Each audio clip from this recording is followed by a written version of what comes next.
if you're bored when we do this, you can just watch your passenger screen. I can. I'll just turn on my passenger It's never screen. happened before in a Jeep Grand Cherokee, but now the 5th gen Jeep Grand Cherokee has a passenger screen. Well, hey, look at that. Apparently, it's the first one in this class. I don't know if that means by money or what, but there you are. You have a passenger screen.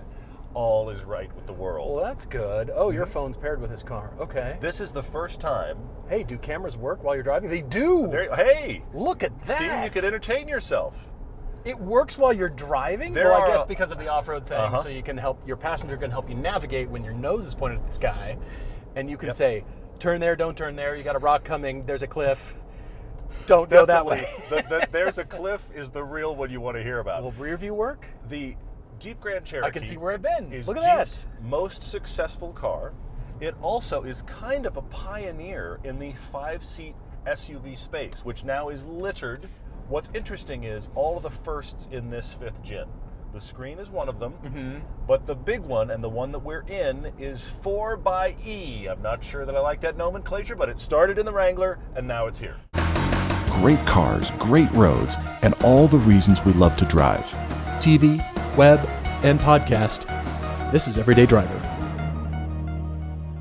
I'm super distracted. I'm just going to watch the road through the screen. But I'm you not going can to look be out distracted. the windshield. That's the good news. I'm just You're gonna be allowed super to be distracted. There's I also an need to just HDMI drive. input here for the passengers, so hopefully, theoretically, you could just watch movies and be entertained and not watch where you're going. Exactly. How exciting! Boredom has vanished. I have a passenger screen. That was key. And, I couldn't look at my phone. I'm going to look at that, I guess. I don't know. At least I have something to look at. Yes, for sure. Well, when Todd thinks of a Jeep, he thinks of Wrangler. I do. When I think of Jeep, I think of Grand Cherokee. Yeah. And it's because our experiences growing up. Your first interaction with a Jeep kind of defines what you think of Jeep. I never associated Wrangler, even though that's really what you should. I had a Jeep Grand Cherokee, 1977, that I shared with my sister. And then when I moved to Utah, I got a 2015, brand new, right off the lot. And I wanted to like that more. So here it is, back in my life.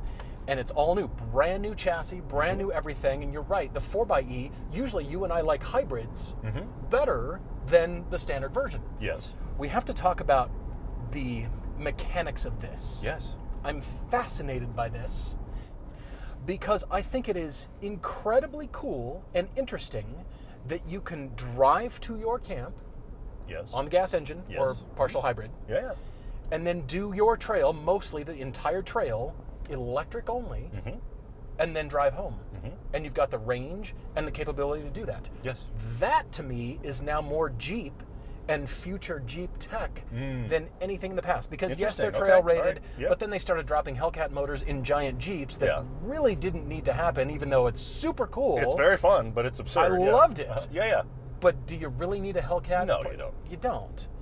But this seems really interesting because of what it does when you get to the campsite, when you get to your favorite road, and it's trail rated in electric mode. This is the most powerful Jeep Grand Cherokee, but it has a 2-liter 4-cylinder in it. Yeah, it doesn't sound really good. More powerful. It doesn't, of course not. But it's more powerful than any other engine combination you can get in here, which is quite impressive. Yeah. It has 25 or so miles of range. What I find interesting about that range figure is not that it's a big deal, but the fact that it happens to be just enough that Jeep can do the Rubicon Trail, which is 22 miles. Yes. All electric. Yes. So they made it just enough to have accomplished the Rubicon Trail, which is a big thing in Jeep history. So the trail rated one of this has done the Rubicon Trail in all electric because you have an e-save button where you can, and a lot of electric cars have had this, where you can go, no, I want to be on my gas engine now and I want to save the electric for a certain time, and they clearly saved it for the Rubicon Trail, so they could say they did it, and they did it. Yeah. But 25 miles worth of range is not a ton. We've been driving this mostly with no electric range. We've drained it. It is less than 1% Yes. as we're driving around. What I'm surprised by is I've been driving it mostly in hybrid mode, and you've got a great button right up here where you can instantly turn off the lane departure, which I killed instantly, and it stays off. When you turn the car off, turn it back on, it stayed off. I want to drive a stake through the heart of that button. But at least it stayed off. That's the key thing. That's Once true. I found it, anytime you turn the car off and back on, it just stayed off, which is nice. Also, this hybrid button, which is the Max Regen, it's not quite one-pedal driving, but it's close. Yep. You turn that off, on and off at the touch of a button. I've been very impressed with the interaction between all of these systems because it is just an electric hybrid. It's not a full electric. It's not a traditional hybrid. It is a combination of the two, so you have all of the things, which makes this weigh 5,600 pounds. It's heavy. Feels very big in that kind of grounded way, which can be very pleasing at freeway speeds. But I love that they've maintained all of the legitimate 4x4 cred of this, but they've added an electric component that you can use when you choose to. Now, when we have no electric component left, we can't go full electric right now, it doesn't feel like, well, I'm left with no power. I still don't believe this is only a 4-cylinder, because this big 5,600-pound thing just gets up and goes with those electric motors. It does. It does. So a couple electric motors and a combined total of 340 horsepower. So that's a lot. Yes. It has 2 clutches, automatic clutches, and there's one in between the engine and the electric motor, and the second one is between the electric motor and the transmission. So if you want to do electric only, the first clutch opens and the engine is disconnected and you're only on electric power. If you want both, which is hybrid mode, then that closes and the second clutch kind of acts as the torque converter and manages the power delivery between the electric motor and the transmission. It's actually pretty clever. It is. Even though it's not a lot of range, but I think this is actually the better solve. Instead of going full electric, even though I'm sure this will be full electric at some point. There will be one coming, yes. I like that, even though it's a very complicated system. And when in my ownership of Jeeps, the complexities gave me an average rating as far as ownership in terms of reliability. It was average. It was okay, but it wasn't necessarily a standout. There were parts of it I liked and parts of it I didn't, but I don't miss that truck. This one is interesting to me because of the trail-rated capability of the electric part. That's what Jeep stands for in my mind now. Okay, yeah. The styling has changed dramatically. As I said, it's this 5th generation chassis, brand new chassis. I actually like it.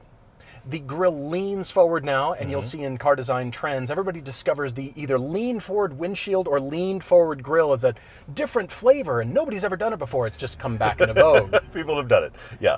So, not the first time. As far as styling is concerned, it does look very modern Jeep. And it's not just the grille, it's the proportions and it's the wheel arches. It's the surfaces that go into the wheel arches that say, look at me, I'm an off-road vehicle. That's the first thing that you look at is the wheel arches and what that stance looks like when you're looking at an off-road. On the inside, it's also pretty.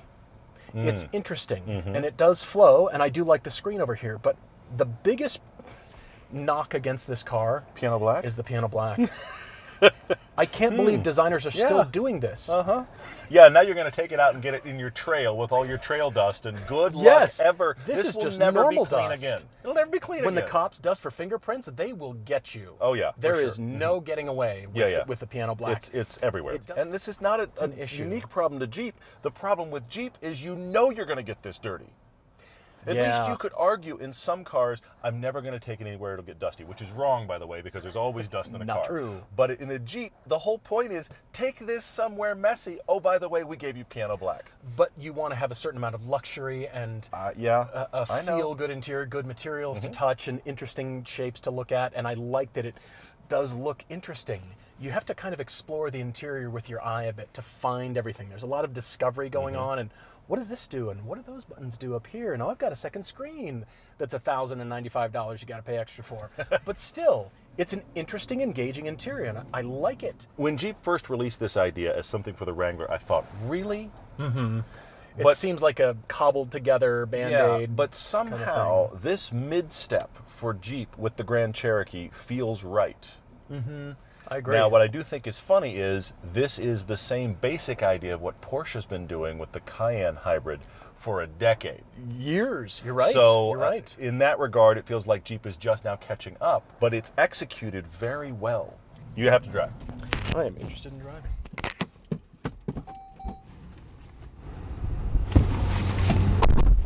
.25-inch screen up here, and you interact with the transmission with a rotary knob, which has been done enough now that it seems comfortable.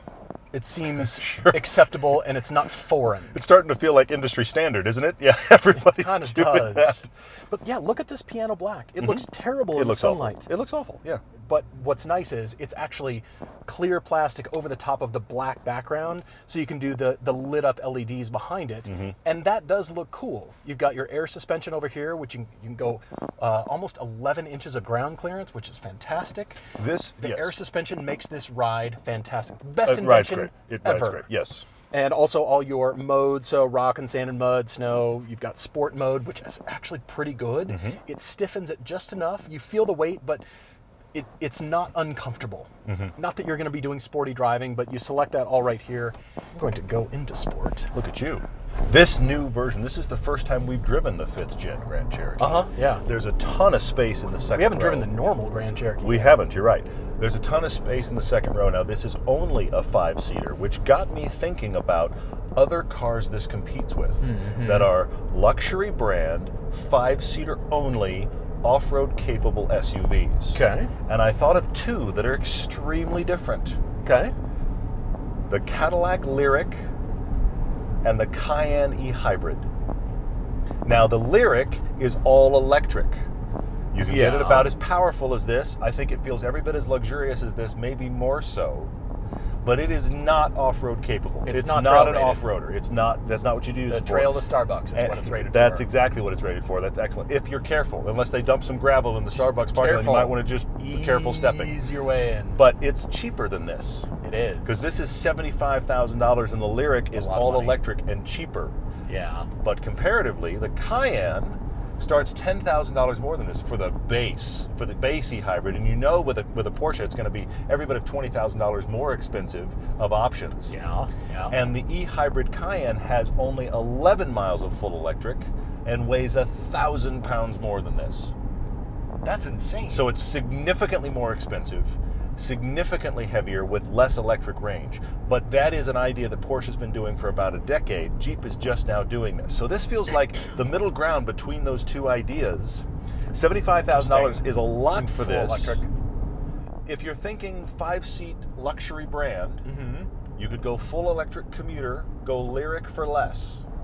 But if you're thinking about what else is like this 5-seat luxury SUV, etc., you end up with the Cayenne and spend a lot more. It tows a bit more than this, but other than that, this seems to do about everything better. It doesn't drive as well as the Cayenne.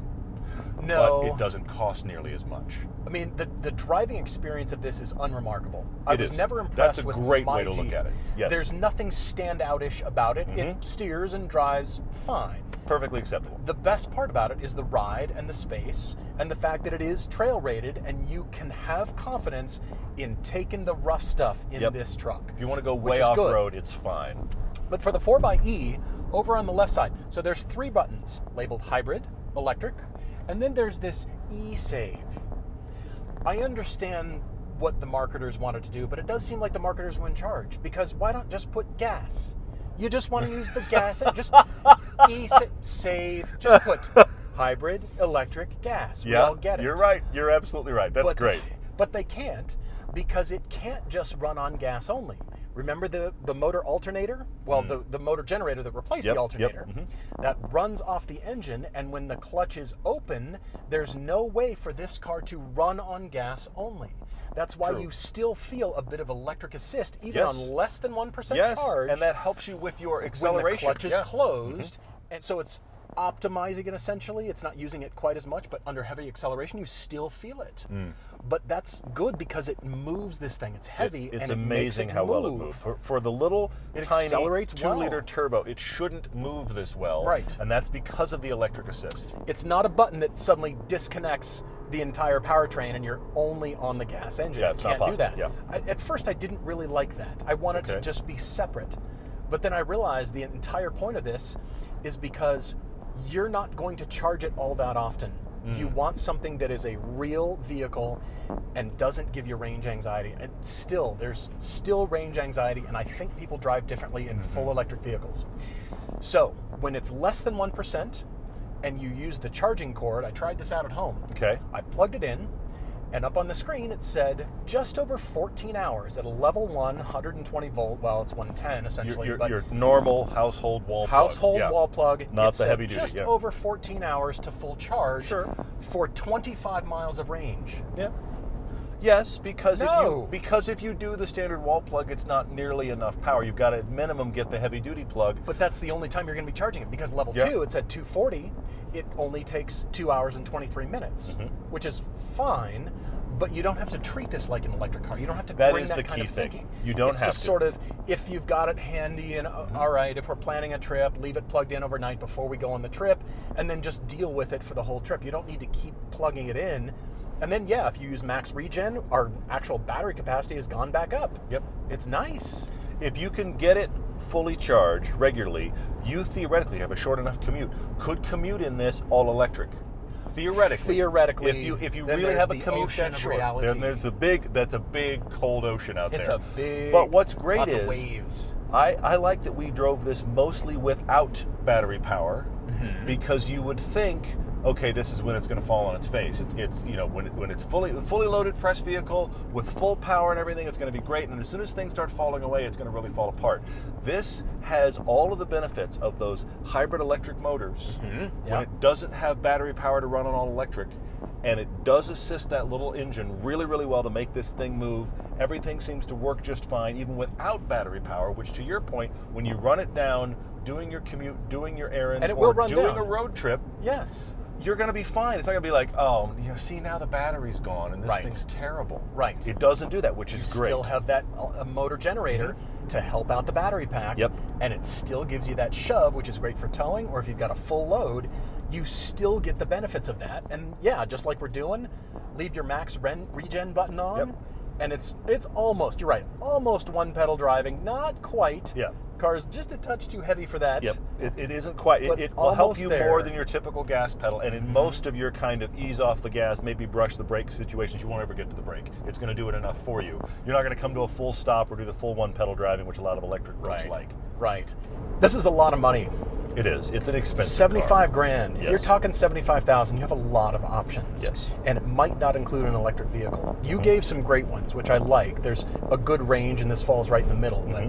But it's not the outlier anymore. The 4xe isn't the weird one-off. It's now, I think, the standard for what Jeep needs to be, and the others are just put a gas engine in it. That's an excellent point, because I did not expect in driving this, I expected this to be the oddball. I did not expect it to be, this is the way this should come. This is how you should buy your Grand Cherokee. It's really expensive, but I did not expect the 4xe to be the Grand Cherokee, where I was like, this just starts to make some sense. And that is the most Jeep flavor I've ever encountered for modern Jeeps. Interesting. Is the Okay. Trail Rated electric capability.